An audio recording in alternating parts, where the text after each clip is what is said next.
रात के 2 बज रहे थे। दिल्ली की सड़कों पर मूसलाधार बारिश हो रही थी। आसमान से गिरती बिजली की गड़गड़ाहट के बीच सड़कों पर सन्नाटा पसरा था, लेकिन उस सन्नाटे को चीरती हुई एक लड़की की सिसकियां और भागते हुए कदमों की आवाज साफ सुनाई दे रही थी। बचाओ! वह सिया बचाओ! थी। प्लीज! उसके कपड़े पूरी तरह भीग चुके थे, बाल चेहरे पर चिपके थे और उसके पैर का एक सैंडल टूट चुका था। वह लंगड़ाते हुए भाग रही थी, लेकिन रुकने की हिम्मत नहीं थी। उसके पीछे 2 काली गाड़ियां पूरी रफ्तार से आ रही थीं। हेडलाइट की रोशनी बार बार उसके शरीर पर पड़ रही थी, जैसे मौत उसे छूकर निकल रही हो। रुको! भागकर कहाँ जाएगी सिया? पीछे से एक भारी और डरावनी आवाज गूंजी। वह खन्ना के गुंडे थे। सिया के पिता ने जुए में जो कर्ज लिया था, उसकी कीमत आज सिया को चुकानी पड़ रही थी। खन्ना ने साफ कह दिया था, या तो पैसे लौटाओ या अपनी जवान बेटी को हमारे हवाले कर दो। सिया की सांसें उखड़ने लगी थीं। सामने एक सुनसान फ्लाईओवर था। अचानक उसका पैर फिसला और वह सड़क पर जा गिरी। उसके घुटने से खून रिसने लगा, जो बारिश के पानी में मिलकर गहरा लाल रंग छोड़ रहा था। पीछे से आती गाड़ियां उसके पास आकर रुकीं। गुंडे बाहर निकले, उनके चेहरों पर एक शैतानी मुस्कान थी। बहुत भाग लिया गुड़िया, अब खेल खत्म। उनमें से एक ने सिया का हाथ पकड़कर उसे घसीटने की कोशिश की। सिया जोर जोर से चिल्लाई, छोड़ो मुझे, कोई बचाओ, प्लीज। तभी अचानक एक तेज रफ्तार काली बुलेट प्रूफ कार चीखती हुई आई और उन गुंडों की गाड़ियों के ठीक सामने रुक गई। टायरों के रगड़ने की आवाज ने बारिश के शोर को भी मात दे दी। गाड़ी का दरवाजा खुला। एक काला छाता बाहर निकला और फिर बाहर निकला एक लंबा गठीला शरीर। ब्लैक सूट, हाथ में महंगी घड़ी और चेहरे पर बर्फ जैसी ठंडक। वह आर्यन मल्होत्रा था। दिल्ली का वो नाम जिससे अंडरवर्ल्ड भी कतराता था और बिजनेस जगत उसे शार्क कहता था। आर्यन की आंखों में कोई भाव नहीं था। उसने अपनी सिगरेट का एक लंबा कश खींचा और धुआं गुंडों की तरफ छोड़ते हुए कहा, मेरे रास्ते में कीचड़ बहुत है, लेकिन तुम लोग कुछ ज्यादा ही गंदगी फैला रहे हो। गुंडा हंसा, अबे ओए, बड़े बाप की औलाद, अपनी गाड़ी ले और निकल यहाँ से। यह हमारे और इस लड़की के बीच का मामला है। आर्यन की भौहें तनी। उसने अपना छाता बंद किया और उसे अपने ड्राइवर को थमा दिया। अगले ही पल, इससे पहले कि गुंडा कुछ समझ पाता, आर्यन ने उसकी गर्दन पकड़कर उसे बोनट पर दे मारा। हड्डी टूटने की आवाज साफ सुनाई दी। बाकी गुंडे उसकी तरफ लपके, लेकिन आर्यन की फुर्ती किसी चीते जैसी थी। महज 2 मिनट के अंदर वो पांचों गुंडे जमीन पर तड़प रहे थे। आर्यन ने रुमाल से अपने हाथ पोंछे, जैसे उसने किसी इंसान को नहीं बल्कि किसी कचरे को छुआ हो। वह मुड़ा और जमीन पर पड़ी कांपती हुई सिया की ओर बढ़ा। सिया डर के मारे पीछे हटने लगी। उसने सोचा था कि एक मुसीबत गई तो शायद दूसरी आ गई। आर्यन उसके सामने झुका। उसकी तीखी नजरें सिया के डरे हुए चेहरे पर टिकी थीं। उसने सिया का चेहरा ऊपर उठाया। सिया की आंखों में आंसू थे, जो बारिश के पानी के साथ बह रहे थे।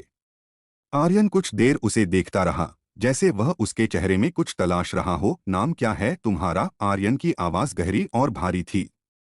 सी सिया, वह हकलाते हुए बोली, तुम्हारे ऊपर कितना कर्ज है? 5 करोड़, सिया ने सिसकते हुए जवाब दिया। उसे समझ नहीं आ रहा था कि यह अजनबी उससे यह सब क्यों पूछ रहा है। आर्यन उठकर खड़ा हो गया। उसने अपने कोट की जेब से एक चेकबुक निकाली और पेन से उस पर कुछ लिखा। उसने चेक फाड़ा और सिया की गोद में फेंक दिया। सिया ने कांपते हाथों से उसे उठाया। उसकी आंखें फटी की फटी रह गईं। उस पर पूरे 10 करोड़ रुपए लिखे थे और नीचे साइन था, आर्यन मल्होत्रा। ये ये क्या है? आप मुझे ये पैसे क्यों दे रहे हैं? सिया ने घबराकर पूछा। आर्यन की आंखों में अचानक एक अजीब सी चमक आई, जिसमें नफरत थी या प्यार, यह कहना मुश्किल था। उसने कहा, ये पैसे दान नहीं है सिया, यह एक सौदा है। मैंने तुम्हारी जान बचाई, तुम्हारा कर्ज चुकाया।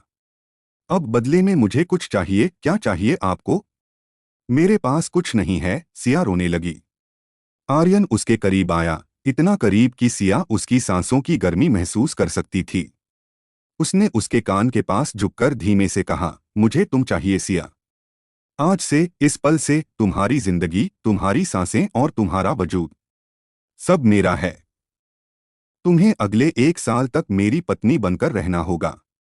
दुनिया की नजरों में तुम मेरी बीवी होगी, लेकिन इस घर की दीवारों के पीछे तुम मेरी कैदी होगी। सिया का दिल तेजी से धड़कने लगा। शादी? लेकिन आप तो मुझे जानते भी नहीं। आप ऐसा क्यों कर रहे हैं? आर्यन के चेहरे पर एक डरावनी मुस्कान आई।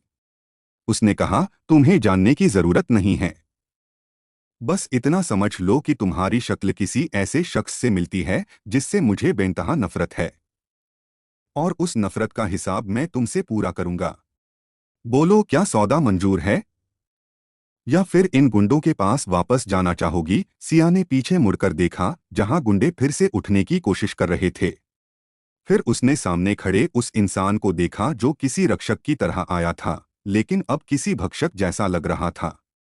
सिया जानती थी कि उसके पास कोई विकल्प नहीं है। उसकी मां अस्पताल में थी, पिता लापता थे और घर नीलाम हो चुका था। उसने अपनी आंखें बंद की और सिर झुकाकर धीरे से कहा, मंजूर है। आर्यन ने उसका हाथ पकड़ा और उसे झटके से अपनी कार की तरफ ले गया। उसने दरवाजा खोला और उसे अंदर धकेल दिया। खुद ड्राइविंग सीट पर बैठा और गाड़ी को तेज रफ्तार में भगा ले गया। रास्ते भर कार में सन्नाटा था।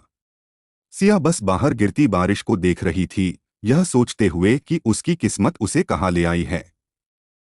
करीब आधे घंटे बाद गाड़ी एक विशाल लोहे के गेट के सामने रुकी। वह मल्होत्रा मेंशन था। एक ऐसी हवेली जो दिखने में जितनी भव्य थी, उतनी ही रहस्यमयी भी। आर्यन ने कार रोकी और बाहर निकला। उसने सिया के लिए दरवाजा खोला। अंदर आओ, उसने हुक्म दिया। जैसे ही सिया ने उस हवेली के अंदर कदम रखा, उसे एक अजीब सी ठंडक महसूस हुई। वहां काम करने वाले नौकरों ने झुककर आर्यन का स्वागत किया, लेकिन उनकी नजरों में सिया के लिए दया थी। आर्यन उसे खींचते हुए ऊपर की मंजिल पर ले गया और एक बड़े से कमरे के सामने रुका। आज से यह तुम्हारा कमरा है। यहाँ तुम्हारी जरूरत की हर चीज मौजूद है। कल सुबह वकील आएंगे, हम कॉन्ट्रैक्ट साइन करेंगे और फिर दुनिया के सामने हमारी शादी का ऐलान होगा। याद रखना सिया, इस घर में मेरी इजाजत के बिना पत्ता भी नहीं हिलता। अगर तुमने भागने की कोशिश की तो अंजाम बहुत बुरा होगा। इतना कहकर आर्यन मुड़ा और जाने लगा। लेकिन तभी वह रुका और बिना पीछे मुड़े बोला, और हाँ, उस गलियारे के आखिरी कमरे की तरफ जाने की गलती मत करना। वो कमरा हमेशा बंद रहता है और मैं नहीं चाहता कि तुम वहां जाकर अपनी मौत को दावत दो। आर्यन चला गया। सिया उस आलीशान कमरे के बीचों बीच अकेली खड़ी थी। उसके पास दौलत थी, रेशमी बिस्तर था, लेकिन उसकी आजादी छिन चुकी थी। उसने खिड़की की तरफ देखा, जहां बिजली कड़क रही थी। उसे महसूस हुआ कि यह सिर्फ एक शादी नहीं थी, यह एक ऐसे खेल की शुरुआत थी जहां हर कदम पर एक नया मोड़, एक नया रहस्य और एक नया खतरा उसका इंतजार कर रहा था। सिया ने ठंडे फर्श पर बैठकर घुटनों में सिर छिपा लिया। उसकी रूह कांप रही थी। वह नहीं जानती थी कि आर्यन मल्होत्रा उसे किस जुर्म की सजा दे रहा है, या फिर उसके अतीत का वो कौन सा राज है जो इस हवेली की दीवारों में कैद है। लेकिन एक बात साफ थी, आर्यन और उसका साथ अब शुरू हो चुका था, और यह सफर अब किसी बड़े तूफान की ओर बढ़ रहा था।